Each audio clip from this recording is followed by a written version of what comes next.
read a lot from Hebrews, but I really liked what it had to say in here.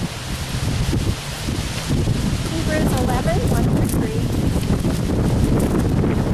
Now faith is being sure of what we hope for, and certain of what we do not see. This is what the ancients were commended for. By faith we understand that the universe was formed at God's command, so that what is seen was not made out of what was visible. It was made out of invisible.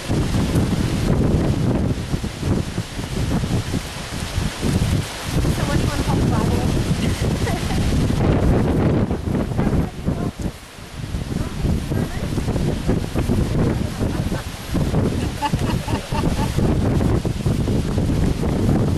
You know, it always amazes me the way Allison can stand up and preach without notes.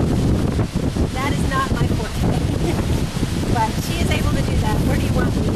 Wherever you want to be. I need to be here so we can hear. Is that right? Great. Well, I did a lot of reading on science and religion because I was interested on how those two can come together and what has happened in the past. And I found out in this book that I brought with me, if any of you want to look at after it, but you know, we've seen such amazing things with the telescope now. And the telescope, most people agree that people have been on the planet for about 2.5 million years, give or take a few. So if you took that into a 24-hour day, the length of time that we've actually had the telescope to look into our sky has only been 15 seconds out of that time. So when it has opened up for us and allowed us to see and make a difference in thinking, both within the scientific community and within the religious community. So we've seen these luminous landscapes that are just beyond our understanding. Color and movement. Spiraling galaxies that just keep our imagination going. And it's unexplored. It just seems like the universe, the more we look, the bigger it gets. Oh, and Newsweek magazine, this is a quote that I like, said, "The majesty of the heavens and their regularity, the cycling of the seasons, the rhythm of day and night, inspire a suspicion that we simply cannot be looking at some meaningless accident."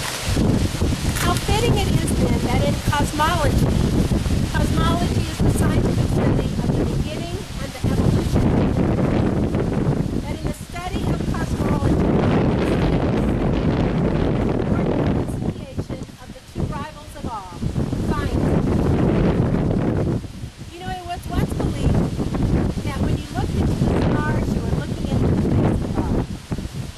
And then science started bringing forth all these explanations. God kind of got pushed to the side in lieu of all these scientific discoveries. Walt Whitman, in Deeds of Grass, his well-known poem, he shared his concern over what was happening. He wrote in the 1800s. So during this time, he said, when I heard the learned astronomer, when the proofs and the figures were arranged in columns before me, and I was shown the charts and the diagrams to add and divide and measure, and when I, sitting, heard the astronomer, where he lectured with such applause in the lecture room, how soon accountable I became tired and sick, till rising and gliding out, I wandered off by myself in the mystical, moist night air, and from time to time I looked up in perfect silence at the stars.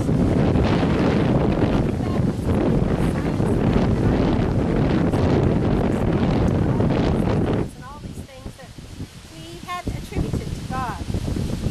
Science's goal was really to explain the world in a different way from religion. Science explains what is, and religion offers a sense of what ought to be. Science tells us how the world acts, and religion tells us how we should act.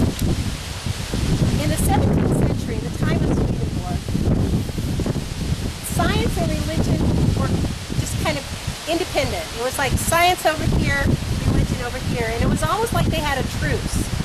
They weren't going to bother one another. Science declared that scientific discoveries did not speak to the truth or the positivity. And for religion, the claim was that faith speaks to realities beyond the reach of science. Just believe, just have faith. It was science over here and religion over here. So this is why Swedenborg's claim was so revolutionary during this time. That he was both a scientist and a theologian. And I think that's why people like Walt Whitman and Emerson really resonated with what Swedenborg was talking about, because he was bringing them back together, science and religion. One of his famous quotes is, listen, now it is permitted to enter into the mysteries of faith with the rational mind. So no longer do you have to just put your thinking side apart to believe, bring them together. And that was really because of what he found in the inner sense of the scripture, a new understanding. This was during what's called the Enlightenment period. And during this time, it was what Swedenborg was saying was very contrary to most theologians and most scientists. Because the focus of the Enlightenment was on reason, on our mind, on what we could think of and how we could explain things, which was opposed to some of the religious claims. So during this time, the truths that they've had before in the 17th century was kind of falling apart. People allowed them both to exist, and they started to butt heads. We had Copernicus and his theory, which we used to think the Earth was the center of the universe, and then we had claims that showed, no, this really isn't true. And Darwin's theory of evolution, man was no longer the top of the tree of life. Things were changing. And people became so entrenched in their own thought that they were fighting. And I remember, as I was growing up, these big claims, God is dead. We don't have a place for God. Before that, so where was science? Then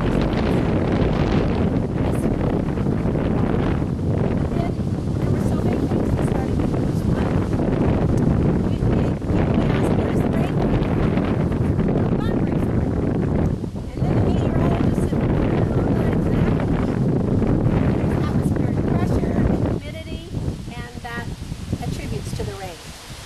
Why does the sun rise? People asked. And some said, well, God lifts it up.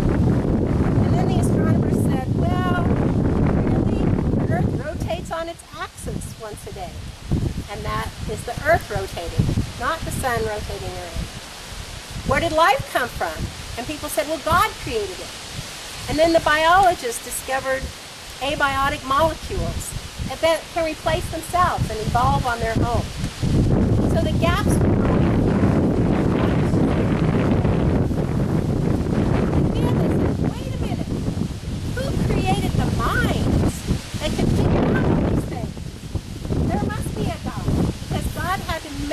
That we could find all these scientific discoveries. And then they found, they had what I learned in school, the smallest particles were the atom, the proton, the electron. But then they found out there's something more, there's something smaller than this. And it was in the 1950s, 60s that a man called Higgs postulated that there was something that held it all together. And interestingly, this particle that they couldn't, it was just hypothesized, they couldn't see it, they couldn't measure it, they couldn't find it, was called the God particle, which I think is just really cool.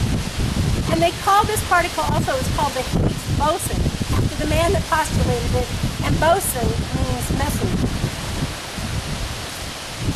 And that's what holds all things together and connected. And that's what our friend Swedenborg had said 200 years before. He had said, all things are connected, and anything that's not connected would instantly disappear. And then we had quantum physics that emerged, and they found these quantum particles that didn't follow scientific laws. And it was starting, all of the things that they thought they were so secure and smart about, there was more to them than they realized at the time. There was an entanglement theory that I read about, and that held that all things are related and react together. together. So just measuring the particle itself affected the particle, and that particle affected other things in the universe. Again, Swedenborg had said that the reason so many different things act as a unit is there's not a single thing involved that does not do something greater for the whole and fulfill a function. Scientists discovered there was an infinite universe beyond what they've been able to measure and what they've been able to see. And it was like, okay, God, welcome back. There is room for God within this theory and within all of these things that we don't truly understand yet, but we know they're so. Alan Sandage, he's an astronomer that was the one that took over from Hubble after Hubble died, and he said, "It was my science that drove me to the conclusion that the world is much more complicated than can be explained by science. It is only through the supernatural that I can truly understand the mystery of existence." So we find many of these scientists coming back to a spirituality and a view of the world that we can follow. Einstein, I liked his comment. He said, "Science without religion is lame, and religion without science is blind." So instead of separating and existing in two different worlds, now they're starting to come together. And this is better for both.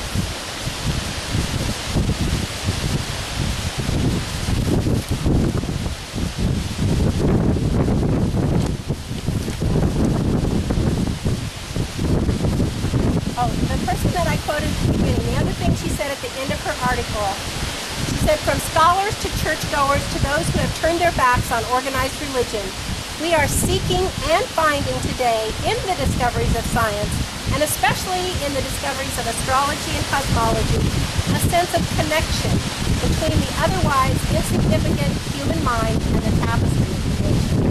A sense of wonder and awe, a sense that the world is rational, a sense of the sacred, and to believers, hints of the nature and character of God." And after decades of work, billions of dollars, lifetimes of search, they were able to measure it in that huge, Joyce could probably tell us more about it, but Yeah, I know what you're talking about. yeah, they were able to measure it, and they found this God particle that holds it all together.